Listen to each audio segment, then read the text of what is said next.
35 కోట్ల ఆడబిడ్డలు ఇవాళ ఆర్టీసీ బస్సులో ఉచిత ప్రయాణం చేసిరు.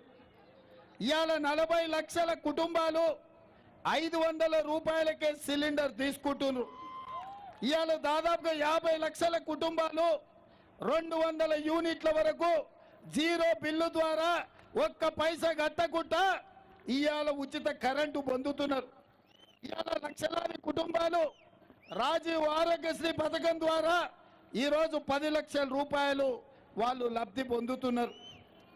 అదేవిధంగా పేదవాడి ఆత్మ గౌరవం 4,50,000 ఇందిరమ్మ ఇండ్లు 22,500 కోట్లతోటి ఇవాళ వాళ్ళకి ఇండ్లను మంజూరు చేసినాం.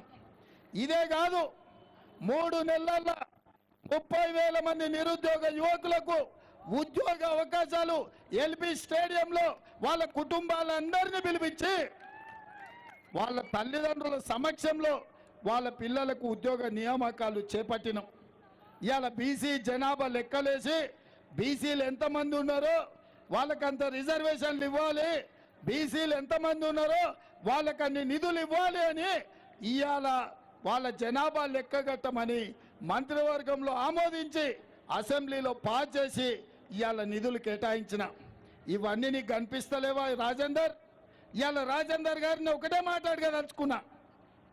ఇవాళ బలైన వర్గాల రిజర్వేషన్లు మేము పెంచాలంటున్నాం, కానీ నరేంద్ర మోడీ రాజ్యాంగాన్ని మార్చి ఎస్సీ ఎస్టీ బీసీ రిజర్వేషన్లు రద్దు చేస్తా అంటున్నాడు. నువ్వు బీసీల రిజర్వేషన్లు, ఎస్సీల రిజర్వేషన్లు, ఎస్టీల రిజర్వేషన్లు రద్దు చేసే నరేంద్ర మోడీ దిక్కుంటావా? ఇవాళ ఎస్సీ ఎస్టీ బీసీ రిజర్వేషన్లు పెంచాలని కాంగ్రెస్ వైపు ఉంటావా? నువ్వు చెప్పు రాజేందర్.